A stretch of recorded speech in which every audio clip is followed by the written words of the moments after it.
Welcome back to Celtic Fans TV. Lazio 2, Celtic 1. A cruel night for Celtic. Just Darren and myself tonight. Paul's ill. He's going to be even more ill, Darren, after that 96th minute cruel blow. A match where Celtic really controlled, against one of the best teams in Italy for large swathes of the game. I thought our big players did turn up tonight. We more than deserved a point. We deserved 3.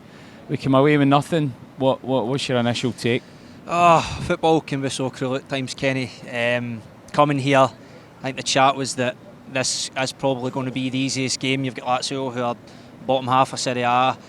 You're at home, you've got under the lights. The Celtic fans, the atmosphere pre-game was fantastic. So we really did have to at least take something from this game, I think. And I actually think that overall we showed that we can compete with these teams.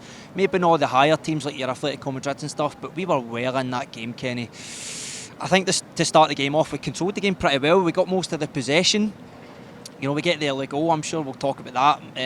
Maeda does brilliantly to beat the left back, plays it in O'Reilly, and O'Reilly's awareness and composure just to lay it off to Kyogo, and Kyogo stays calm. He does enough. The shots down the middle, but it's enough to beat the goalkeeper. And you seen on the stands, Kenny, fans were buzzing, and we were controlling aspects of the game. But I think you need to realise in the Champions League, you need to manage a game, especially over 90 minutes, because if you switch off for 1 second, these teams will punish you. I think we made a mistake maybe on our own 18-yard box, and it led to a Lazio corner, which led to another corner, and then from that, they score it. I've not seen it go back, but ultimately it's a bit of a scramble when the ball comes in, and you want your defence to win your second balls there, don't you, Kenny? And ultimately they score from that, but it didn't deflate the team too much, didn't deflate the fans too much. It was still a pretty even contest. Even second half, I was still impressed with what I seen, and even to the last 15 minutes, it was obvious that Lazio were, they were settling for a point, and rightfully so. We were well on course to win that game, and I think we fully deserved to win that game. Cruelest bit of luck, obviously, with Palma's goal, chopped off offside. VAR comes back, everybody's celebrating. It's a real kick in the stones, Kenny, when you're celebrating. The linesman does the put flag up initially, so we're all cheering, ready to see out the game for a win. Obviously gets pulled back, and then the cruelest of moments, Kenny, the last kick of the game, the score like that. I mean, I'm a bit heartbroken just now, as you can tell. But I mean, after we scored, we can play with 12 men because the crowd get up, right? If the crowd get rolling in there, Lazio could crumble. The disappointing thing for me was after we scored that first goal, we never really kicked on and capitalised on that. They were pressing us with 4.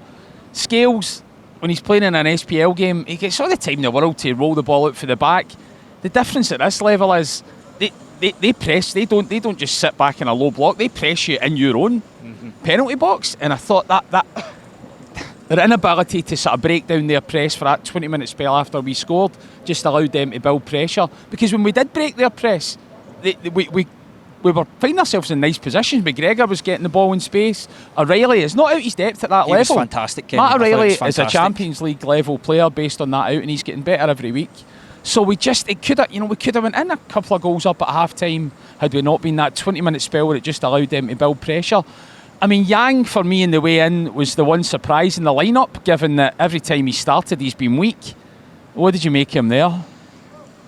The word raw gets used with Yang quite a lot. I've heard you say that word, especially after Saturday. I think you said it as well. My problem with him is that he got the ball on the turn to run at defenders, but he stopped the ball dead. He almost basically let Lazio get back in their shape at times. He was very passive on the ball. He gave the ball away a lot. And it's hard to be too cruel on him because he's a project, Kenny. Like, due to the injury of Abada, he really he wouldn't be starting these games. And he started against Feyenoord. He didn't have a good game. He started against Motherwell at the weekend there. I thought it was poor. He got hooked at half time. I'm pretty sure, if my memory's correct. And again tonight, I was really frustrated with him. I'm not going to bash him too much because again, he's came from South Korea, and now he's a couple of weeks later he's playing at the highest level in the Champions League, and as the word does say, he is a project. So tonight he obviously doesn't get pass marks, but I think once the likes of Abada and that come back, he's not going to start those games, so let him make those impacts for the bench, build up his confidence a wee bit, get used to the way Celtic play.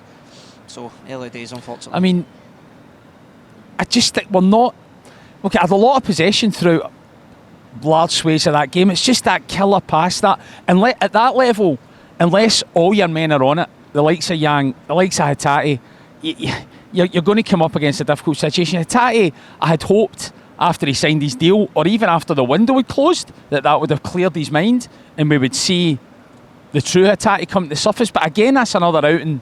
I think his head was elsewhere, didn't it, Kenny? Where he's distant again and he's not contributing. He's got so much talent, right? But O'Reilly's now elevated himself way above him when he's not. He shouldn't really be way above him. I think, I mean, what do you think? Where do we go with Hatate? He's got to get his head out of this spin. Aye, well, obviously it's a bit of a conundrum that he's just signed a new 5-year deal. In reality, that's obviously just to get a future buy-on fee for when he does make the big step up, because we know he's capable of that. But domestically, Hatate is really good, right? 99% of the time. I've yet to see him really turn heads in the Champions League, and I think that's what himself would want, because he probably knows himself that one day he is going to go to your England or your Germany. But I think he just needs to keep consistent. I mean, last season Rio Hatate was phenomenal. I think he was probably second to Kyogo in not just Celtic, the whole league to Player of the Year. Maybe he's just not took to Brendan Rodgers yet. Obviously, he got his injury against Aberdeen, which set him back. He's been back for a few weeks now, so we can't really pin it on lack of match sharpness because he is fit now. But me looking at him tonight, I just think he didn't look interested tonight. His head looked elsewhere. Palma, I thought, made a difference when he came on. You lose Yang, who's erratic. Palma clearly doesn't have pace, but what he does have is great control.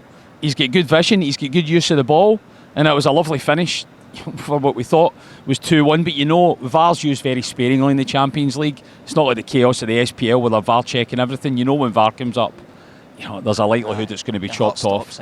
We can't tell with the naked eye. I assume it probably was off. But, I mean, the mentality was a big thing we spoke about after Fir Park. We're building, or we have retained this real strength and mentality, a last-minute winner.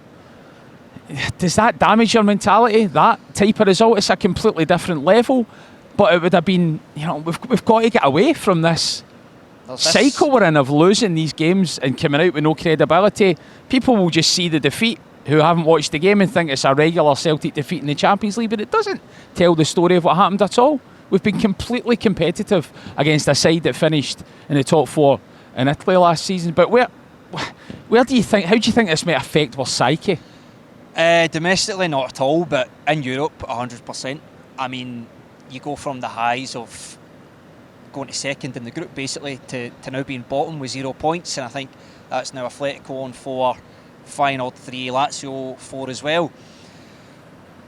I mean, for the players in the team especially, their main focus now is, are we going to get something for this group at all?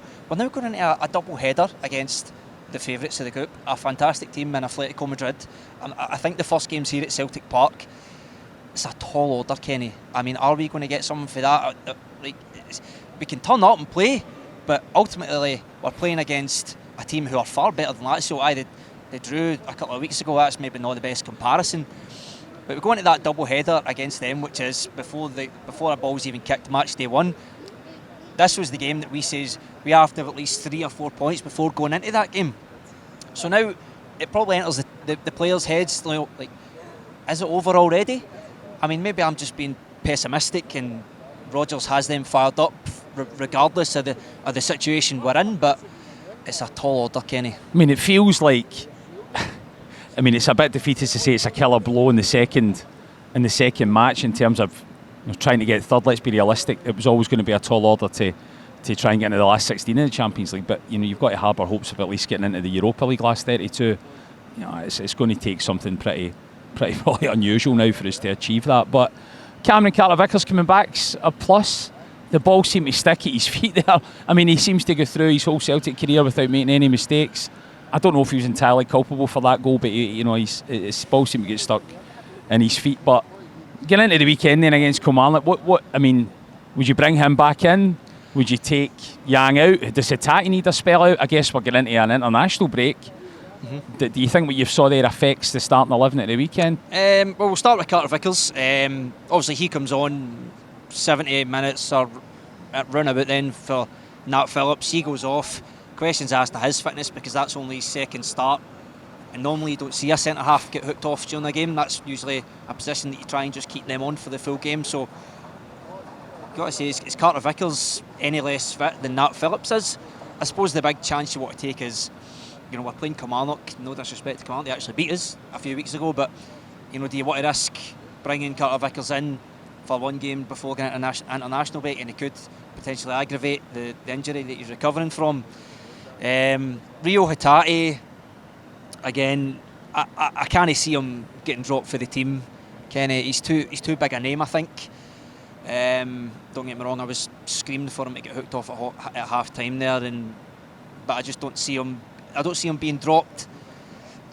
Yang, I think Brendan Rodgers needs to drop him, Kenny. I mean, only Brendan Rodgers knows what Brendan signed him. He's his player, and he has a project. But Palma impressed me tonight. He scored the first goal against Motherwell, so he's going to have a bit of confidence, Kenny.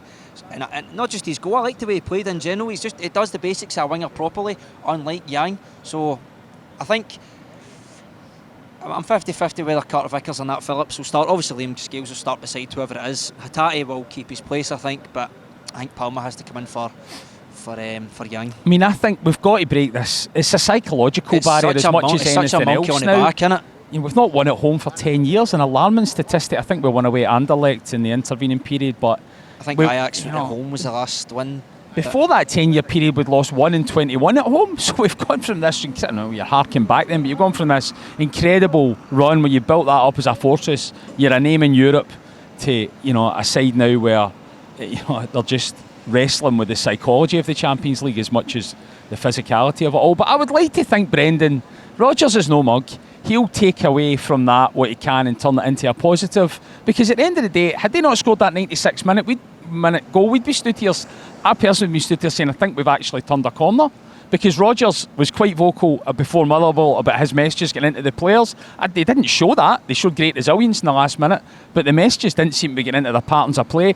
It was the complete opposite. We've lost that game, but the patterns of play were starting to look like a proper Brendan Rodgers side. The fundamentals looked there, I think, it looked there, yeah, and the quality in the ball was there, and it's just a cruel twist that's cost them. So there are positives to take from that, but they've got to somehow get over this psychological hurdle.